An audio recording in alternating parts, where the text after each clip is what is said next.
Depuis la nuit des temps, des femmes tracent des voies. Des voies inspirantes, surprenantes, que nous pourrions emprunter même juste le temps d'un pas de côté. Depuis la nuit des temps, des femmes pensent, créent, brisent les entraves, défient l'impossible et s'inventent une destinée. Elles sont notre précieux héritage, mais nous les connaissons si peu. Dans ce podcast, nous vous proposons de marcher dans leurs pas. Ensemble, on va conjuguer l'histoire au féminin pour s'enrichir et pour déployer nos ailes. Dans chaque épisode, notre invitée nous parle de 2 femmes qui ont transformé sa vie. Nous sommes Alexandra et Caroline. Bienvenue dans Donne-moi des ailes. Aujourd'hui, nous recevons Aurore Evin. Donne-moi des ailes. E-2-L-E-S. Bonjour Aurore Evin. Bonjour. Bienvenue dans Donne-moi des ailes. Nous sommes ravis d'être avec vous aujourd'hui. Alors, quand on s'intéresse au matrimoine, on entend très vite parler de vous, Aurore Evin. Historienne de théâtre, autrice, comédienne et metteuse en scène, vous consacrez en effet depuis des années du temps, du talent et de l'énergie, beaucoup d'énergie à remettre en lumière les autrices qui ont disparu de notre répertoire. Vos recherches universitaires sont centrées sur les femmes dans le théâtre, et en particulier sur les autrices et les actrices de l'Ancien Régime. Membre de la CIEFAR, vous avez beaucoup publié sur ce sujet, notamment en 2001, l'apparition des actrices professionnelles en Europe, chez l'Harmattan, et vous éditez aussi depuis 2007 une anthologie du théâtre des femmes de l'Ancien Régime. Et ce qui est bluffant chez vous, c'est que vous êtes non seulement une chercheuse brillante et très érudite, mais qu'en plus, vous passez à l'action en développant un réseau de production et de diffusion qui remet dans l'actualité théâtrale les pièces oubliées. Et pour ce faire, vous avez créé en 2014 la compagnie La Subversive, dont vous êtes aujourd'hui la directrice artistique. Et parmi vos nombreuses mises en scène, nous pouvons citer par exemple Le Favori de Madame de Villedieu, une pièce qui avait été jouée par la troupe de Molière en 1665, ou encore La Folle en chair de Madame Ulrich, qui avait été présentée à la Comédie Française en 1690. D'autres pièces suivront, comme Les Fables de Marie de France, ainsi que Laodamie, Reine des Pires, de Catherine Bernard, qui se joue actuellement. Vous êtes vous-même autrice et metteuse en scène, et votre première pièce, Femme d'attente, écrite en 1998, a reçu un bel accueil de la critique. Vous avez aussi créé Mary Sidney alias Shakespeare en 2020, dont vous tirez un livre qui vient tout juste d'être publié. Enfin, vous êtes à l'initiative des premières journées du matrimoine en France en 2015, qui ont depuis 2 petites sœurs, une en Suisse, une en Belgique. Aurore Evin, merci beaucoup pour votre engagement au service du matrimoine et merci tellement d'être une si grande source d'inspiration pour nous. C'est vraiment un honneur de vous donner la parole aujourd'hui dans notre podcast. Merci à vous. Alors Aurore Evin, est-ce que vous avez quelque chose à ajouter ou à corriger dans cette bio express ? Non, elle est express mais très complète, merci.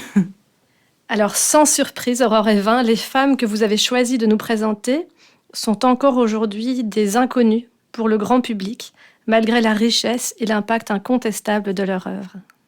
Et on va commencer par Catherine Bernard. Donne-moi des ailes. Aucune image de Catherine Bernard n'est parvenue jusqu'à notre siècle. La démarche d'invisibilisation a d'ailleurs si bien fait son œuvre que même sa date de naissance, entre 1662 ou 63 à Rouen, est incertaine. Il ne nous reste donc que les mots, les nôtres, mais surtout les siens, pour évoquer cette grande poétesse, écrivaine, dramaturge et romancière qui a marqué le XVIIe siècle. Alors que l'histoire l'a longtemps présentée de manière réductrice, comme la nièce de Corneille, par exemple, ce qu'elle n'est pas, ou encore comme l'amante de Pradon, ce que rien n'atteste non plus, elle est, excusée du peu, la première autrice de tragédie qui a été jouée de son vivant à la Comédie Française à seulement 26 ans. Elle se lance dans l'écriture vers 17 ans. Elle écrit son premier roman, Frédéric de Sicile. C'est au même moment qu'elle arrive à Paris et qu'elle se convertit au catholicisme. Sa famille protestante ne l'entend pas du tout de cette oreille et coupe les ponts avec elle. Elle se retrouve donc seule dans la capitale et décide de vivre de sa plume. Elle écrit notamment 2 tragédies, Laodamie puis Brutus, qui seront de grands succès de la Comédie Française en cette fin de XVIIe. De tels succès d'ailleurs que 15 ans après sa mort, son œuvre Brutus sera plagiée par Voltaire lui-même, qui n'avouera jamais lui avoir volé près de 100 vers. Aujourd'hui, ce plagiat est enfin reconnu, mais il aura fallu attendre 2017 pour que la pièce Brutus soit enfin réattribuée à Catherine Bernard. Un comble pour cette dramaturge qui avait pourtant de son vivant reçu de prestigieux prix, dont 3 de l'Académie française. Elle s'éteindra à 49 ans en 1712. Pour les spécialistes, Catherine Bernard reste un exemple flagrant du processus d'invisibilisation des femmes au cours de l'histoire. Mais pour la majorité d'entre nous, son nom et son œuvre restent à découvrir. Et on a vraiment hâte qu'elle retrouve enfin la place qui lui est due dans les manuels scolaires. Alors, Aurore Evin, parlez-nous de votre coup de cœur pour Catherine Bernard. Alors, cette recherche, cette découverte des autrices de théâtre, elle s'est faite par hasard quand j'ai travaillé sur les actrices, les premières actrices. J'ai été chercher ces noms, ces autrices, vraiment pour, dans une besoin de trouver une puissance aussi et de mettre fin aux questions d'empêchement, en fait. Donc, c'est vrai que j'ai commencé par aller chercher les autrices de théâtre du XVIIe siècle et que je suis allée dans les registres de la Comédie Française, qui était tenu par le comédien de Molière, Lagrange, qui tenait les registres de contes. Et il notait aussi ce qu'on appelait les droits d'auteur, on appelait ça les parts d'auteur. Et pour certaines de ces pièces écrites par des femmes à l'époque, je tombe sur parts d'autrices, et notamment pour l'affiche qui correspondait au Brutus de Catherine Bernard, qui était joué à la Comédie Française. Donc c'est vrai que c'est là que j'ai découvert ce mot autrice aussi, et que j'ai pu commencer à tirer le fil, l'histoire de ce mot, à qui on a, voilà, ce mot qu'on a effacé des dictionnaires. Enfin, l'Académie française a travaillé à le faire disparaître de la langue pour que ces autrices de théâtre comme Catherine Bernard finalement deviennent innommables, qu'on ne puisse plus les nommer au féminin. Voilà. Et Catherine Bernard, de toutes les autrices de théâtre de cette époque, est une de celles, effectivement, je trouve, qui a été la plus victime de cet effacement. On le voit, évidemment, elle perd ce mot autrice, mais comme les autres, mais on n'a aussi aucun visage. On peut pas mettre, il n'y a pas de portrait, alors qu'elle a quand même gagné 3 fois le prix de l'Académie française à l'époque. Personne n'avait gagné 3 fois le prix de poésie de l'Académie française. Et là, on a entendu qu'il y a des traces dans les registres. Mais comment on fait, en fait, pour mener ces recherches et avoir de la documentation alors que tout a été invisibilisé ? Ces œuvres ont été imprimées à l'époque. Donc, on a quand même les impressions du XVIIe siècle. Donc, voilà, c'est le cas notamment pour Madame Ulrich, pour Madame de Villedieu, pour Catherine Bernard. Même si le Haudamy, alors, étonnamment, on n'a pas d'édition de l'époque. La première édition doit être du XVIIIe siècle, après la mort de Catherine Bernard. Ça, c'est un des mystères aussi, contrairement à son Brutus.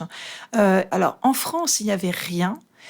Et c'est ça qui est fou, c'est que le matrimoine français pour le théâtre, notamment de l'Ancien Régime, les Français n'ont rien fait. C'est du côté des Américains qui avaient 20 ans d'avance sur nous. C'est-à-dire que moi, quand j'ai découvert Catherine Bernard et toutes ses sœurs de plume, on est en 97-98, c'est dans le cadre d'un DEA. Mais en fait, à la même époque, dans les années 90, dès même en 1995, grâce à un chercheur, Perry Gettner, aux États-Unis, il avait déjà édité en édition moderne une bonne partie de ses pièces et il les avait même traduites en anglais. Ce qui fait qu'il y avait des étudiants quand même américains qui, alors que moi je connaissais absolument pas l'existence de ces autrices, tout comme toute l'université française, mais par contre aux États-Unis, les étudiants et les étudiantes pouvaient travailler sur ces textes en français et en anglais. Il y a quand même un homme qui a fait un travail très important pour que Catherine Bernard reste quand même visible malgré l'ensilencement par les 17e français. C'est Franco Piva, un chercheur italien qui a publié, justement toujours dans ces années 90, donc ça vient jamais de la France, les œuvres complètes de Catherine Bernard, avec une très belle édition critique. Il suffit qu'il y ait 1 ou 2 chercheurs qui arrivent quand même, qui nous permettent toujours d'avoir un lien quand même possible et d'empêcher l'invisibilisation complète. Et c'est ce que Franco Piva a fait dans les années 90, ce qui fait c'était pas facile d'avoir ces 2 volumes, mais ça a été quand même très important. Et merci de le dire et puis merci de le mettre en lumière parce que pour certains, je dis à dessein certains, la question du matrimoine... c'est un truc de sororité, un truc de femme. Et nous, justement, dans Donne-moi des ailes, on invite alternativement un homme, une femme. Et j'ai lu dans une interview aussi que vous disiez, non, mais le matrimoine, à la base, ça concerne les hommes et les femmes. Et donc, n'en faisons pas une question de femmes. On en a besoin, hommes et femmes. Et donc, c'est beau que vous mettiez justement... parce qu'on entend beaucoup parler de chercheuses. Nous, quand on a écrit notre livre, c'est beaucoup des historiennes, des chercheuses. Mais il y a aussi des hommes. Et il y a des hommes qui nous écoutent aussi. Et ça, c'est chouette. Oui, c'est très important. C'est le matrimoine est évidemment extrêmement important pour les femmes. Mais il est aussi essentiel que les hommes se sentent en transmission, en héritage avec des femmes. Sinon, on ne change pas, on ne change rien. C'est vrai que c'est quand même la loi des hommes qui a quand même entraîné effectivement l'invisibilisation de ces femmes.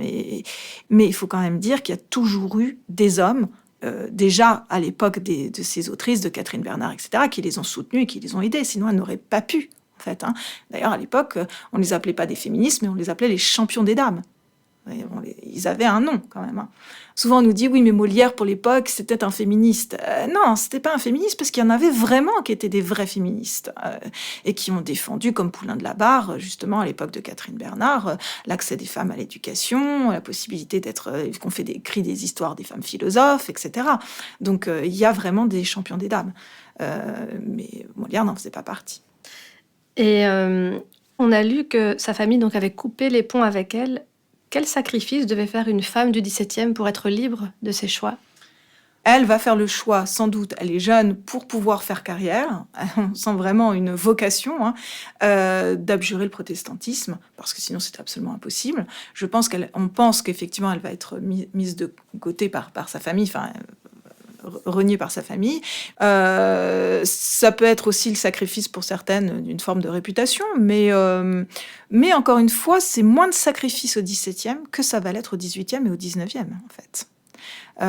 Au XVIIe siècle, il y a encore une liberté pour les femmes de faire carrière. C'est bien pour ça que l'Académie française va commencer à leur mettre des ballons dans les roues et qu'on va supprimer le mot autrice et qu'on va commencer à faire rentrer tout le monde dans le bon chemin, dans le droit chemin. Les sacrifices, je pense que Catherine Bernard ne les fait pas en début de carrière, elle va les faire plutôt en fin de carrière, quand effectivement elle commence à se faire connaître, qu'elle va commencer du coup, il faut gagner sa vie, donc les éditions, même si ça aide, ça ne suffit pas. Donc elle va aussi elle va chercher des protections. Et on arrive en cette fin du XVIIe siècle qui devient extrêmement puritain. Écrire du théâtre, voilà, c'est pas très catholique. Donc effectivement, on pense qu'à un moment, elle va arrêter d'écrire du théâtre, mais comme beaucoup d'autres, et qu'elle va plutôt aller du côté des œuvres religieuses ou complètement arrêter d'écrire et puis vivre de protection, de poésie, de commandes, etc. Donc les sacrifices, je pense qu'elle les fait plutôt à la fin de sa vie. Mais oui, parce que là, on est dans une époque qui est contemporaine de la chasse aux sorcières. Donc, je pense qu'il ne fait pas bon du tout être une femme libre, encore moins une femme dans le milieu des arts. Voilà, c'est ça, surtout à la fin du XVIIe. Et puis alors au XVIIIe, ça va être... là, on quitte effectivement la fin de règne de Louis XIV, qui est effectivement plus lourde et plus pesante au niveau des mœurs, pour arriver dans un XVIIIe, là, on peut se dire c'est plus libre, plus libertin, mais en fait, pas pour les femmes, au contraire, c'est tout le contraire, et on le voit avec Voltaire. C'est-à-dire que là, on arrive à un changement c'est-à-dire que là, encore au XVIIe, en fait, on considère que ces femmes, tant qu'elles sont exceptionnelles, qu'elles sont pas trop nombreuses, elles sont masculines. Et comme le masculin est au-dessus, finalement, bon, c'est normal qu'elle puisse écrire du théâtre, de la tragédie. Au XVIIIe, c'est différent. On estime qu'une femme, elle doit être féminine. Et que le féminin, ça ne va pas avec le théâtre, ça ne va pas avec la tragédie, et que donc elles doivent écrire maintenant dans des genres féminins. Et c'est là qu'on va avoir maintenant la poésie amoureuse, des petits romans, le théâtre d'éducation, mais ça sera beaucoup plus difficile d'écrire de la tragédie et d'être joué à la Comédie Française. Et vous nous avez dit que durant vos études, vous n'aviez eu accès à aucun texte écrit par des femmes. Est-ce que ça change aujourd'hui ? Ça commence à changer, ça commence tout doucement. Alors, je parlais des autrices de théâtre, évidemment. Oui. Voilà. Déjà, on a fait cette anthologie du théâtre de femmes de l'Ancien Régime qui a permis de diffuser en France ces textes qui n'étaient pas du tout accessibles. Ce qui manque maintenant, c'est les éditions scolaires. Voilà. Elles commencent à arriver. Voilà, je peux annoncer. Je suis heureuse d'annoncer, par exemple, que là, notamment, je crois que c'est l'année prochaine, en 2025, vont enfin paraître justement les pièces de Catherine Bernard, Laodamie et Brutus chez Garnier-Flammarion. Donc ça, c'est vraiment une étape très importante. Et puis, nous pourrons enfin les lire et juger par nous-mêmes de la qualité et de la richesse de leurs œuvres, parce que c'est un peu facile de se dire que l'histoire fait bien le tri et que finalement, si elles sont passées à la trappe, c'est parce que leurs œuvres n'avaient pas grand intérêt. Oui, alors je rajouterais à ça que tout le danger aussi, c'est de les lire correctement. C'est-à-dire d'arriver à se nettoyer de tous les filtres qui ont été mis sur ces pièces. Je l'ai vécu moi-même, c'est-à-dire qu'elles arrivent avec tellement de doutes que quand on les lit, on se dit «Ah, mais est-ce que c'est vraiment bon? Est-ce que voilà, ça ressemble pas à Racine, ça ressemble pas à Corneille?» Donc on se retrouve pas dans le style, dans les thèmes traités, etc. Et puis on a aussi ce filtre, comme je l'évoquais tout à l'heure, ça vraiment je m'en suis rendu compte. On estime que ces femmes n'ont pas de sens de l'humour, c'est pas possible. Elles sont super sérieuses, ces autrices, elles sont super morales, enfin tous les poncifs qu'on peut avoir sur les femmes du passé. Ce qui fait que, hors ces autrices, elles sont une ironie, un mordant, un sens de l'équivoque, du paradoxe. Alors Catherine Bernard, mais Madame de Vidieu aussi. Et ça, si on ne le voit pas, si on ne comprend pas que c'est de l'humour, on passe complètement à côté de ces pièces. C'est vraiment, moi j'en ai fait l'expérience avec ma compagnie, c'est vraiment sur le plateau avec les acteurs et les actrices que brusquement le noir et le blanc commencent à se mêler et qu'on voit toutes les contradictions des personnages, toute leur complexité, toutes leurs ambiguïtés et souvent aussi tout l'aspect politique de ces pièces. Et justement, vous avez dit que Laodamie, en tout cas on a lu dans une interview que Laodamie était une des œuvres qui faisait le plus écho à votre travail. Est-ce que vous auriez envie de nous expliquer pourquoi ? Outre le fait qu'elle a une versification magnifique, tout fait sens sur la forme par rapport au fond qu'elle veut communiquer. Donc déjà, vraiment un remarquable travail de versification. Et puis sur le thème qu'elle choisit, elle choisit donc Laodamie, donc c'est une reine régnante qui a le droit de régner. Or, on est dans la France de la loi salique, ce qui n'est pas possible normalement dans la France dans laquelle elle vit, Catherine Bernard. Donc c'est le sujet effectivement de la légitimité d'une femme à gouverner, de la façon dont on questionne son autorité.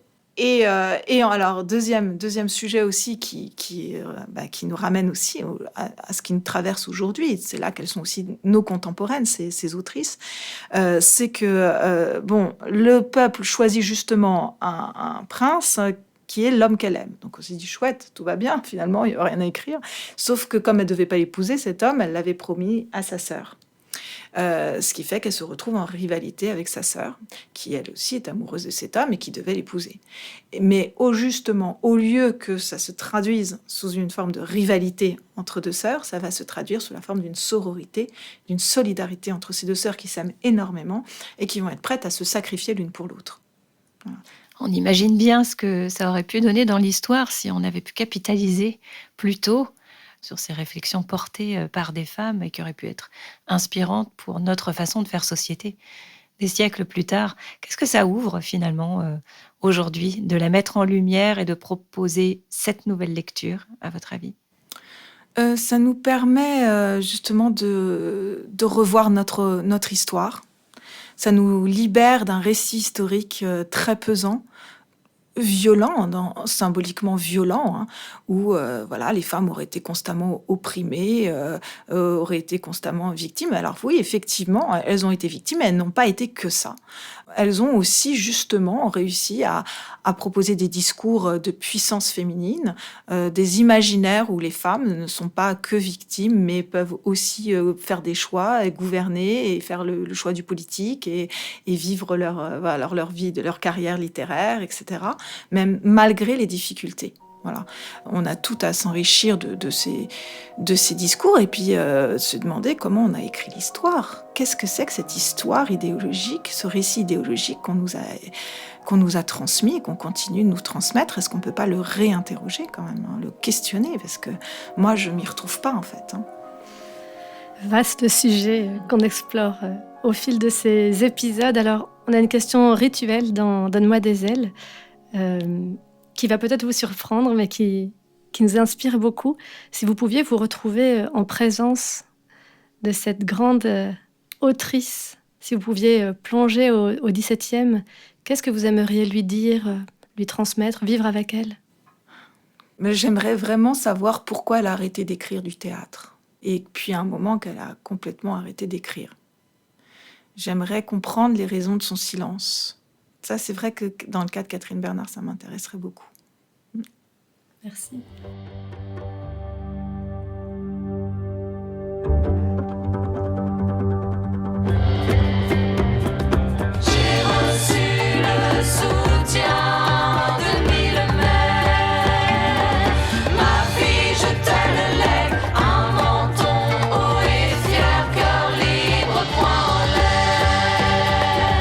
Bonsoir Madeleine Laitière, j'ai reçu le soutien de mille mères.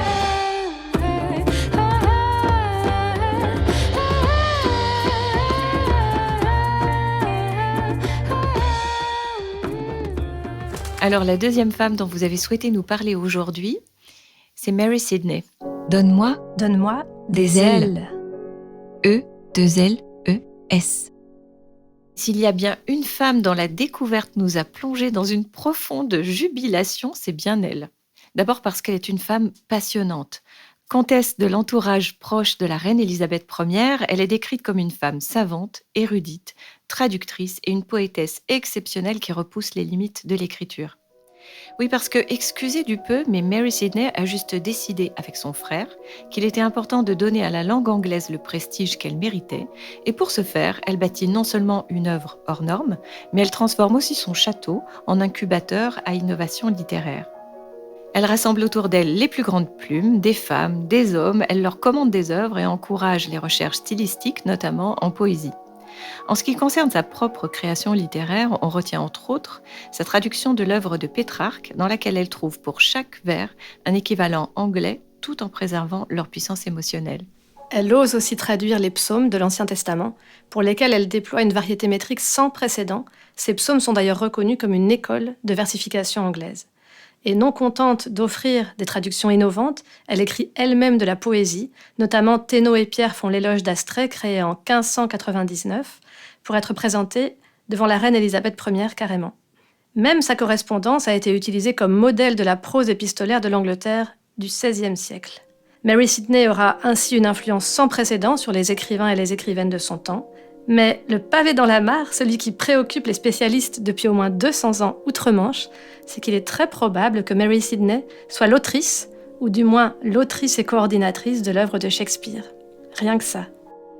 Comment vous dire à quel point nous nous réjouissons de vous écouter, Aurore et Vin, nous relater votre formidable enquête. Alors dites-nous, comment avez-vous eu connaissance de cette suspicion ? Alors, par hasard, comme d'habitude, puisque effectivement rien n'est fait pour qu'on y ait accès. Donc moi, je travaillais donc d'abord sur les premières actrices, puis je découvre ces autrices de théâtre. Je me dis, waouh, mais pour tout ce qu'on m'avait caché. Et puis, je crois qu'on est en 2013, 2014. Il y a quand même quelque chose qui s'est passé, qui a permis aussi toute la transmission, c'est Internet est arrivé, le pire et le meilleur, mais du coup, nous a permis quand même de contourner les canaux traditionnels de transmission. Donc, les réseaux sociaux se développent, etc. Et c'est vrai je crois que c'était en 2013, je tombe sur un article d'un magazine féministe qui recense un ouvrage d'une certaine Robin Patricia Williams, Sweet Swan of Heaven, Did a Woman Write Shakespeare, qui attribue les œuvres de Shakespeare à une femme. Et, même moi, à l'époque, pourtant, voilà, commençais à m'y connaître, je trouvais ça too much. Je me disais, ouah, ce serait génial, mais quand même, ces Américaines. Voilà, ça m'amusait, mais franchement, je me disais... Vous y croyez pas? Non, encore un truc de féministe. Ouais, presque. Mais je disais, bon, c'est peut-être, voilà, une hypothèse, ou une imagination un peu, et voilà. Mais bon, je laisse ça quand même de côté. Et on arrive en 2016, qui sont les 500 ans, les 500 ans de la mort de William Shakespeare, du fameux William Shakespeare de Stratford, à qui on attribue les œuvres. Et sur Arte, je tombe sur un reportage, donc une chaîne quand même sérieuse, qui montre que, en fait, qu'on ne sait rien sur ce William Shakespeare de Stratford, et que, effectivement, son noctorialité, son identité littéraire est quand même extrêmement remise en question. Et donc, j'avais toujours l'autre livre dans la tête. Bon, il parlait pas de Mary Sidney, il parlait d'autres candidats. Je me dis, ouais, quand même. Et au même moment, justement, je travaille pour une résidence d'écriture à la Chartreuse sur Catherine Bernard. Et donc, sur justement aussi son effacement. Et je me dis, mais c'est fou quand même. On a bien plus de choses sur Catherine Bernard, et personne ne la connaît, que sur William Shakespeare de Stratford, dont on ne sait rien, et on en a fait un monument de la littérature. Et donc déjà, ça commence aussi à m'agacer. Je commence à me dire, mais en fait, peut-être que Shakespeare, effectivement, avait peut-être une sœur de plume. Et puis l'ouvrage de Robin Patricia Williams, justement, est numérisé. Moi, j'ai ma première tablette. Je dois faire un trajet Paris-Montluçon. Eh bien, il tombe en rade à Vierzon, évidemment. Et sur le quai de la gare, je tombe sur la directrice du théâtre des Îlets, du CDN de Montluçon, où je suis artiste associée, Carole Thibault. Et je pense que j'ai été tellement secouée par la lecture de ce livre que j'avais commencé. J'en parle à Carole Thibault et je lui dis, mais c'est incroyable, je suis en train de lire une enquête, mais avec des coïncidences, des arguments. J'ai dû aussi la convaincre. Elle me dit, écoute, je te produis, monte une conférence spectacle à partir de ce livre. Et donc, on est en 2017-2018. Et en 2021, je crois, ou 22, on le joue au Théâtre Berthelot de Montreuil pour les premières journées du matrimoine de Montreuil. Et là, il y a les éditions Talent Haut qui viennent voir le spectacle et qui me disent, voilà, est-ce que tu pourrais écrire un essai grand public adapté de ce spectacle, de l'œuvre de Robin Patricia Williams, voilà. Et donc, c'est Mary Sidney alias Shakespeare, effectivement, qui vient de paraître en février. Ce qui est amusant aussi, c'est que j'ai découvert qu'en fait, quand moi je découvrais Catherine Bernard, quand moi je découvrais ses premières autrices de théâtre en France, c'est là que Robin Patricia Williams commençait au Californie, dans les années 90, son travail sur Mary Sidney Shakespeare. C'est beau. Et alors, parlez-nous un peu de ce personnage incroyablement haut en couleur et en érudition qu'est Mary Sidney. Alors, c'est l'accumulation d'arguments et de coïncidences qui est extrêmement troublante dans cette histoire. Je ne vais pas vous dire « oui, c'est elle, j'en ai la preuve ». On n'en a pas la preuve. Alors, c'est d'ailleurs ce qui m'intéresse dans cette histoire. C'est que finalement, je ne vais pas vous dire « oui, c'est vrai, c'est elle ». Par contre, je peux dire qu'il est complètement vraisemblable que cette femme ait écrit les œuvres de Shakespeare ou les ait coécrites. Et qu'à l'inverse, il est complètement invraisemblable que le William Shakespeare de Stratford les ait écrites. Voilà. Donc, c'est une question de vraisemblance à un moment. Et donc, Mary Sidney, effectivement, il y a un portrait, on peut créer un portrait robot de la personne qui a écrit les œuvres de Shakespeare. C'est une personne extrêmement érudite, polyglotte, qui parle plusieurs langues, qui pratique l'alchimie, qui a une connaissance de la fauconnerie. Or, le William Shakespeare de Stratford, il ne remplit aucune case. Voilà. Mary Sidney Shakespeare, si on compare avec ce portrait robot, étonnamment, à notre grand étonnement sans doute pour des personnes du XXIe siècle, elle remplit quasiment toutes les cases. C'est une femme extrêmement érudite. Et oui, on pouvait être une femme érudite à l'époque, surtout quand on vient de la grande aristocratie. Elles étaient extrêmement éduquées.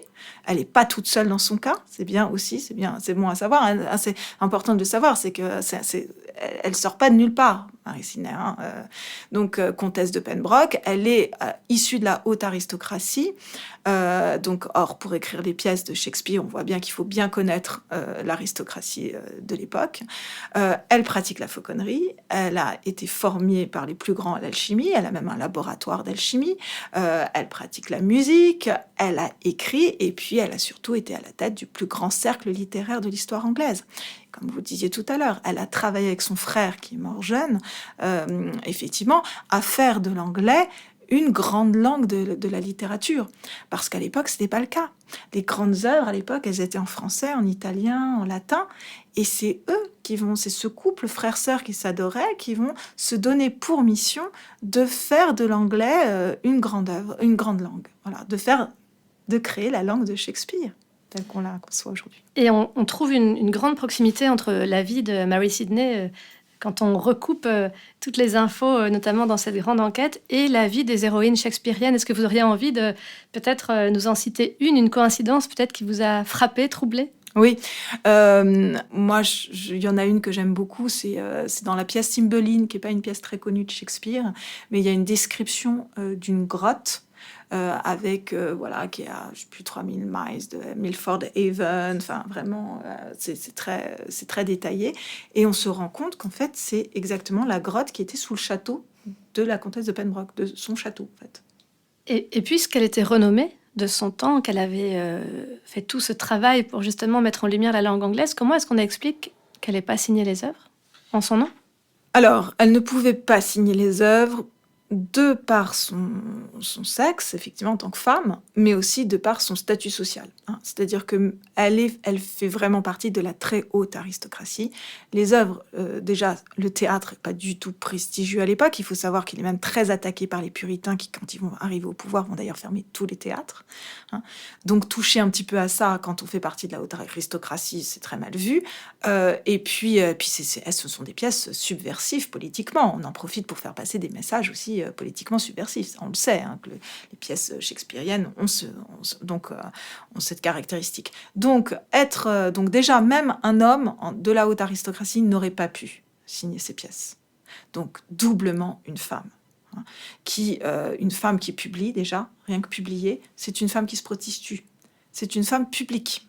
Elle prostitue son nom, en fait. Et avec elle prostitue toute la réputation de son clan. Et Mary Sidney est à la tête d'un véritable clan. Donc, c'était inimaginable, évidemment. Alors franchement, quand on vous entend, on se demande quand même comment ça se fait que, devant si peu de preuves sur l'octorialité là, de William Shakespeare, comment ça se fait qu'on n'en parle pas? On en parle si peu. Comment vous expliquez ça? Parce qu'on en parle un peu plus outre-Manche. Mais en France, à chaque fois que nous, on en parle à quelqu'un depuis qu'on a lu votre livre, c'est l'étonnement et presque l'incapacité à pouvoir... Se représenter le fait.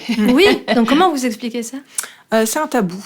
C'est vraiment... Alors d'ailleurs, il y a une journaliste qui vient de faire paraître un livre en Angleterre, Elizabeth Winkler, Shakespeare was a woman and other heresies, et qui explique comment, effectivement, elle a enquêté là-dessus, parce qu'elle a été victime de très grosses attaques quand elle a écrit un article, justement, attribuant les œuvres de Shakespeare à une autre femme qui n'est pas Mary Sidney, mais qui est Emilia Bassano, qui était en correspondance avec Mary Sidney. Moi, je pense qu'elle a participé aussi au cercle de Mary Sidney, peut-être à la coécriture des pièces de Shakespeare. Et elle a été tellement attaquée qu'elle a essayé de comprendre pourquoi il n'était même pas envisageable juste de poser la question, etc. Et donc, elle a publié cette enquête qui est très intéressante, où elle évoque à quel point c'est un vrai tabou. Alors, en Angleterre, ça, c'est un sujet qui est connu, tout le monde sait.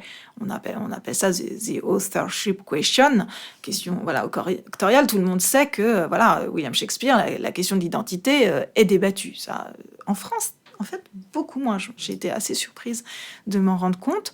Mais alors, en Angleterre, du coup, les attaques ils appellent les Stratfordiens, c'est ceux qui défendent William Shakespeare de Stratford comme auteur, sont complètement irrationnels.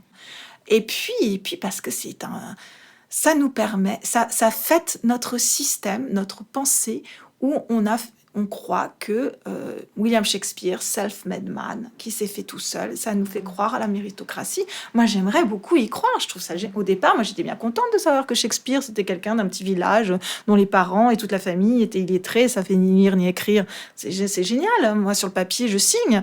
Sauf qu'il y a non, en fait. Donc, je vais pas, parce que ça me plairait bien, continuer à dire oui, c'est possible.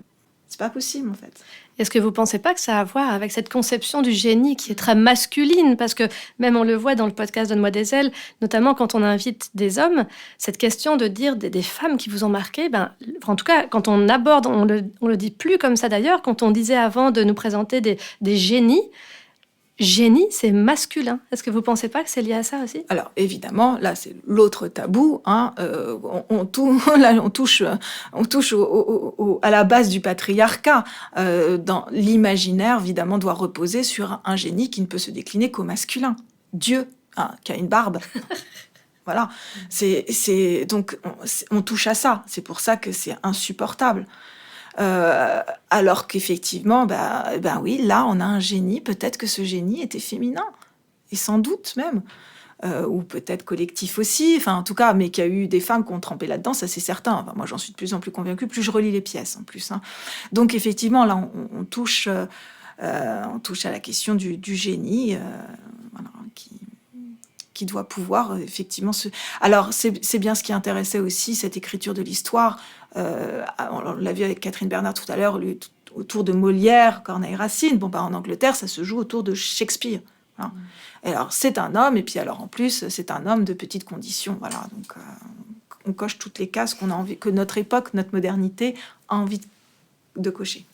Et puis c'est vrai qu'il s'agit aussi d'une œuvre qui est tellement tout en haut du panthéon littéraire que c'est assez difficile de pouvoir bouger les lignes sur quel a pu en être l'auteur, que ce soit une autrice ou un auteur d'ailleurs. Oui, et en plus au niveau mondial, parce que effectivement, à l'époque, on l'a dit, l'anglais, c'était pas très réputé, mais aujourd'hui, ça l'est énormément. Ça a été une grande puissance colonisatrice, et donc Shakespeare a servi aussi à étendre le soft power de l'Angleterre autour de la figure de William Shakespeare. D'ailleurs, en Angleterre, maintenant, il y a des lectures post-coloniales de Shakespeare et dans la façon dont Shakespeare a été aussi utilisé pour coloniser culturellement aussi voilà, tout le monde entier. Et si vous aviez la possibilité de remonter le temps là aussi, qu'est-ce que vous aimeriez lui dire à Mary Sidney et aux personnes qui ont travaillé avec elle, qui se trouvaient dans ce fameux château? Où sont vos manuscrits? Puisque tous les manuscrits des pièces de Shakespeare, tous les manuscrits ont disparu. Voilà. Et on sait que les manuscrits de Mary Sidney, qu'elle en a écrit beaucoup plus, qu'elle a écrit beaucoup plus de choses et que ces manuscrits ont aussi disparu, sa bibliothèque notamment ayant brûlé dans un incendie. Donc voilà, vraiment, j'ai très, très envie de connaître les manuscrits. Merci beaucoup pour cette entrevue vraiment passionnante. Oui, merci beaucoup Aurore Evin de nous avoir donné des ailes aujourd'hui. Allez voir Catherine Bernard sur scène, enfin son œuvre, allez voir aussi le spectacle, vraiment, on encourage à aller voir ça sur scène pour voir une fois versifier ce que ça donne quand c'est dans les mots et pas simplement le texte. Merci à vous. Cet épisode a été conçu avec beaucoup d'amour par Caroline Le Cire et Alexandra Huguetto. Pour le son et la réalisation, c'est Charlie Azinco qui a fait des merveilles. Aidez-nous à faire rayonner les femmes en partageant cet épisode et en lui donnant plein d'étoiles. Quant à vous, quelle inspiratrice vous a donné des ailes? Partagez votre expérience sur les comptes Facebook ou Instagram du podcast. Nous avons hâte de la découvrir. Et surtout, n'oubliez pas que vous êtes vous aussi une source d'inspiration. Le monde a plus que jamais besoin de votre lumière.